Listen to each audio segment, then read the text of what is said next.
This week on The Impact. They'll cut off the spur and they'll leave about 1/4 inch so that way they can tape and connect these to that spur. An inside look at animal fighting in Washington. Hear from an undercover agent with the Gambling Commission. It's quite heartbreaking to see a bunch of dogs tied with big chains around their necks to trees. And the head of the state's animal fighting task force.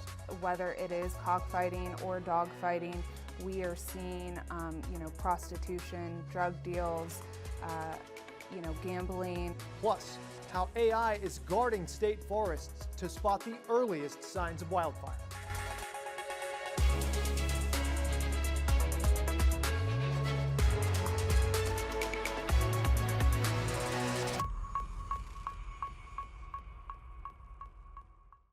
Hello and welcome to The Impact. I'm Mike McClanahan. This week, we're taking a look at how state and local law enforcement agencies are working to interrupt animal fighting operations and pursue charges for the people involved. Video and images from a raid on a cockfighting ring earlier this year highlight the suffering of the roosters and the brutality of the events. Razor-sharp gaffs and blades that are fastened to the feet of roosters, which are then pitted against each other until one is either dead or hurt too badly to continue. Joining me now, Sam Moore, founder and president of the Washington State Animal Fighting Task Force, and Ronnie Cooper, special agent supervisor for the Washington State Gambling Commission. Thank you both for your time today. To get us started here, I want to talk a little bit about the scope of the problem, animal fighting in Washington, and examples of some of the cases that you've each worked on. Sam, could you start us off and also tell us a bit about how the task force came to be? Absolutely. So, animal fighting in general between here in Washington and all the way over to the East Coast, it needs a lot of attention, it needs a lot of resources, it needs a lot of help, which is where the task force kind of came to be, is being able to supply agencies throughout the state, whether it's law enforcement, animal control, state, federal, doesn't matter. We're here to help with that. We can supply the resources, we can help on scene, we can contact agencies with rescue groups. We're ultimately here to help in any way that we can to ensure that these cases go through and are done properly and they get the attention that they need. And from your perspective, Ronnie, too, just and we'll get to explaining some of the items that are on the desk here are connected to one particular aspect of animal fighting, cockfighting specifically. But what types of situations have you responded to? What types of scenarios have you been investigating here? And is it limited to cockfighting? Well, the Gambling Commission, we've investigated cockfighting throughout the state, and most of it's in the rural areas, and so there's a lot of different investigative techniques to be able to investigate these types of crimes. Some of them is being able to watch the place for a period of time. Some of it's to sit undercovers in, or criminal source or confidential sources, and so they're time consuming. And they take a while to investigate, but in the end, I think it's worth it. And also, just for our viewers too, the reason you've got to conceal your identity is because of undercover work. Can you talk a little bit about just the scenes that you've responded to? What do you see there? What's happening when you encounter, for example, a cockfighting event with people actively watching with spectators? So we've investigated them while they were ongoing, happening at that time, and then we've actually investigated properties where the owners were raising the roosters for future fights. And so they're kind of two different types of investigation, because one, you have to be able to get someone in that organization or within that family or that group of people that's putting on the cockfight. The people that are actually raising these birds to sell them to other people that are going to be doing the fighting, that's a little bit different. We work very, very closely with animal control throughout the state, and because the element of gambling is always going to be present, whether it's dog fighting or cockfighting, and so that's where we come in. And so we work together to, from the beginning to the end. And animal control, they have their issues that they investigate, and then we kind of piggyback off that, find a gambling nexus, and then we go that route for charging for professional gambling. And I want to come back, maybe talk a little bit more about the gambling aspect of it, but can we talk about more some of the other crimes that are going on there and the types of situations that you've seen before? And maybe even it might be a good time to introduce kind of what's on the desk here and what this is for, because this is pretty organized in a lot of cases, right? Absolutely. It is very much organized, and they look at it as a business. For a lot of them, this is their livelihood. This is how they make their money. And for them, it is their business. A lot of times, whether it is cockfighting or dog fighting, we are seeing, prostitution, drug deals, gambling, and it's a family event. So we're also seeing a lot of children at these events, which ultimately desensitize them to it. But for reference, these are what we call sparring muffs. So they will use these to actually spar the birds together without causing much injury. So a lot of times, if they're trying to see, how much fight the bird has or anything, they will actually put these on them. And then that way the birds can spar without getting cut up prior to a fight. And then a lot of times as well, before they even spar them with another bird, or even if they just want to have a little bit of extra practice, this is what we call a little puppet, and they will use this to antagonize the birds, to kind of get them to have that level of fight that they are looking for. And as you can probably see, this one is pretty messed up. So yeah, this animal fighting in general, there's a lot that goes into it. These are not just animals that are thrown together to see what happens. There is practice, there is keeps, there is maintaining the animals year-round, and it's very well organized. And then for the actual events themselves too, I know some of the items here on the desk come into play. Can you just give us a little bit of a run through about what we're looking at here? Okay. Yeah, so like the booties that she spoke about, that's for the practice.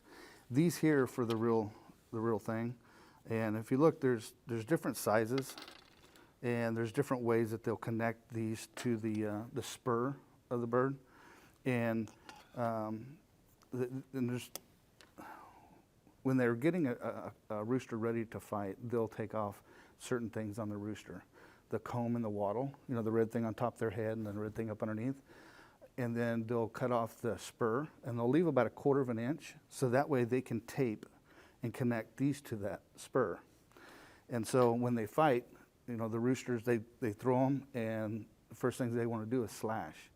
And so that's what they kind of train with the booties there and the puppet.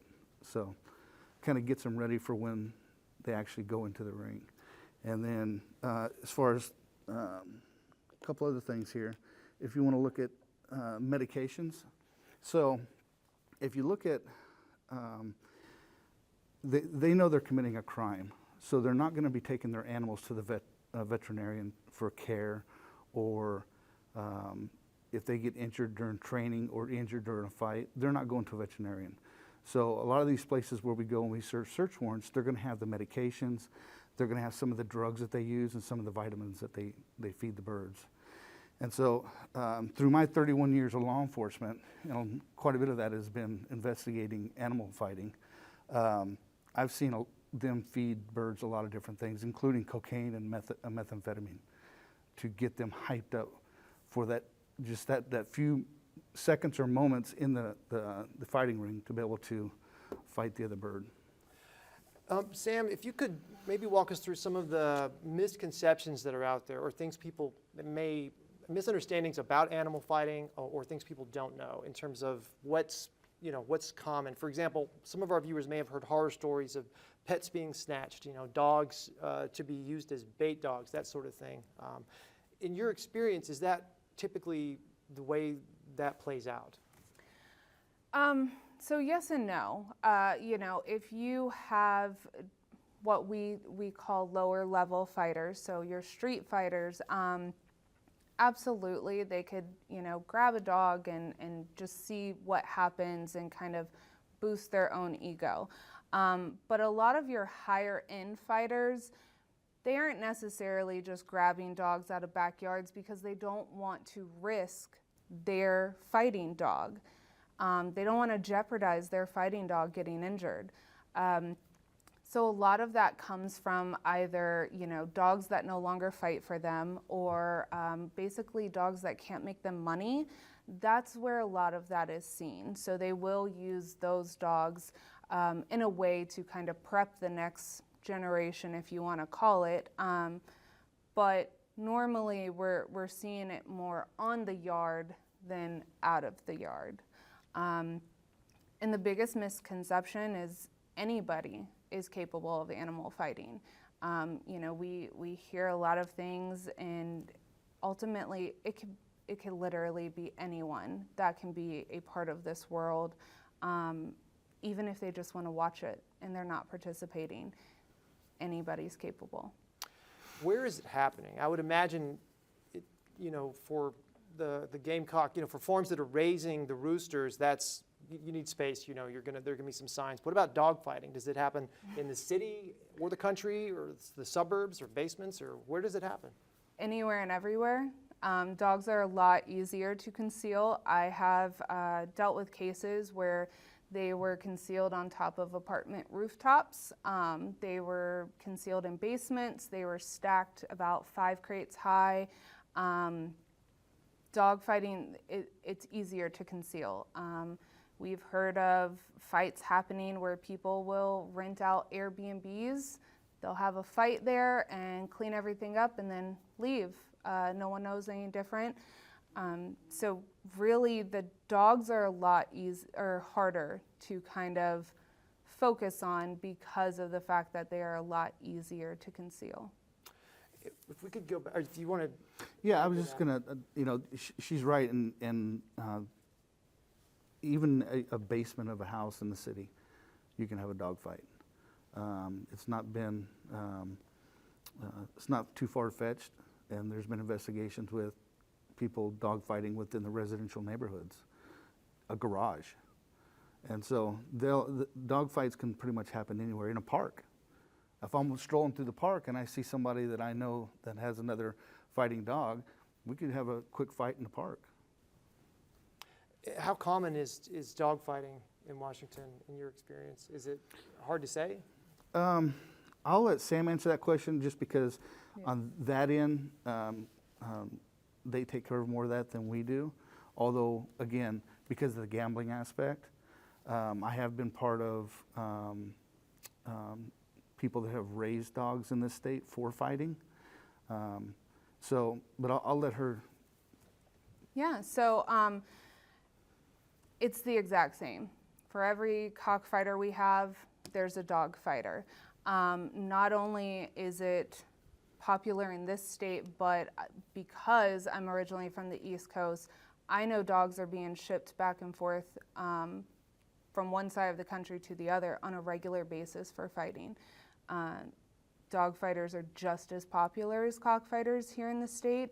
Like I said, the biggest problem is being able to locate them, or at least have an understanding of where their dogs are. Yeah, and another aspect of that too is because they know it's illegal, they're not going to advertise it until the day of, so that way it gives law enforcement less time to prepare for that dog fight or cockfight. So a lot of times it's by word of mouth that if there's a cockfight or a dog fight, of the personnel that come there to either bet or watch, sometimes it's family events. You have the kids, you got the moms, the dads, the uncles, and everybody's out there betting. And you may, as an owner, you may have a bet with the other person of who you're going to be fighting, but then there's all the side bets within the people that are watching. And so there could be betting just between the animal owners, the people that are watching it. There's just They'll bet literally on anything. How much money are we talking about too? And depending on the scale here, I mean, like a large, for example, large cockfighting ring, organized. It can be anywhere from small amounts up to $50,000, depending on the bloodline of the animal and the people that actually go to that fight. Now, if you have a fighter or a person that arranges the fights that have been doing it for a long time, and they bring in fighters that have a good lineage, you're going to be able to get people coming with more money. If you're just doing a backyard fight, then you may have just family members, may have people that are just associates. So a lot of it depends on the promoter. Like anything, like on just a regular, like our fighting, or that you have promoters on TV. Well, there's promoters out on the internet that promote these fights also. Can we talk about the laws for a second here? What is the penalty for animal fighting? And maybe where are some of the other laws that come into play in these investigations? So with animal fighting, it is a Class C felony, and the mutilation for animal fighting is a Class B felony. We are in the process, we've worked with some amazing people, ACO prosecutors, to kind of hopefully update the animal fighting law come this session. But our biggest thing is one, making sure the correct terminology is in there and the wording to include, all aspects of this organization. And also we want to make sure that it is a ranked felony as well, which is what animal cruelty is. And then we are also looking at updating the fact that if you are found guilty of animal fighting within the state, we're hoping to get it to where you will be prohibited from owning or caring for animals for life, which is also like animal cruelty. So currently you could go to jail for animal fighting and then get out of jail, get some more whichever animal, and get back into it? Currently, yes. Mm-hmm. What are some of the challenges from a legal standpoint of investigating this as far as obligations on the scene? Like Sam was talking about the animal cruelty and the animal fighting statutes that are being looked at. We're also looking at another statute, and it's kind of the back end of that. So after the investigation is on the way, and you serve your search warrant, depending on how many birds you have on the scene, right now, according to the statute, you have to, the suspect has to place a bond. They have 14 days, and that's for the care and custody of those birds, depending on where the birds go to. And so sometimes the suspects pay that bond, sometimes they don't. And so we're kind of looking at who gets stuck with that bill in the end, and how the birds are taken care of on scene or afterwards. Is this something that there are warning signs of, or indicators that people watching maybe could, pick up on, and to get a sense of, is this happening in their neighborhood? Well, obviously, the birds are a little bit easier to point out. If you see multiple birds on a property that are housed individually, while it may not be a hard red flag, it is something that animal control and law enforcement should at least put eyes on to ensure that everything is, being handled the way that it should be. So that's the big indicator for cockfighting in general. And just making sure, if you see something, say something. I know that is probably the easiest saying in the world, but that is our biggest help. The task force, we do have a website where you can file anonymous complaints or suspicion if you have reason to believe that you are witnessing any type of suspicious activity. That is what we need to know so we can look into it and get with law enforcement, ACOs throughout the state, state agencies as well, so we can kind of start tackling this problem here in Washington. Attending one of these, did you want to add something? No, I was just going to kind of piggyback on that. The Gambling Commission also has a website where you can call in, where you can email and it's anonymous. If you don't want to give your name, phone number, or contact information, that's fine. And then once you make that complaint, then of course it comes to me, and then I call Sam, and then we start looking at that. The penalty for, say someone is a casual observer or just, winds up at one of these, that's a crime too in Washington, correct? It depends on if I'm involved, then yes, it would fall under some type of the gambling statutes, or if Sam's involved, then I'll let her speak on that. But Yeah, so if you were to go to a fight on Saturday and just sit back and watch and enjoy, you don't place any bets or anything like that, you absolutely can be charged. And hopefully with the new updates that we're hoping to put into play this session, we will see an even bigger risk to just attending. This is sort of a personal perspective question here, but from your perspective, do people have any idea the types of things that are unfolding behind the scenes in these events? No. It's a lot more than people just putting animals together to fight, which I know sounds absolutely horrible, and it is probably the worst part of it. But, as we've stated multiple times, you have drugs, you have money, you have guns, you have prostitution, and you have children that are being present at these fights. There are multiple crimes that are happening at these fights. With a little bit under a minute, anything we didn't get to that you think is important to add? I think we've covered quite a bit of topics today. I would just say that this isn't just a Washington state problem. This is throughout the country. Mm-hmm. And I have worked law enforcement in another state where I investigated these types of crimes also, and it's all the same. And I've been on scene where we've rescued roosters and we've rescued dogs, and it's quite heartbreaking to see a bunch of dogs tied with big chains around their necks to trees, and they're left there until it's time for them to train, and then they're put back on these huge chains around their necks, and then fought later on. And then, if they die during the fight, they die during the fight. That's just as far as how the owner thinks.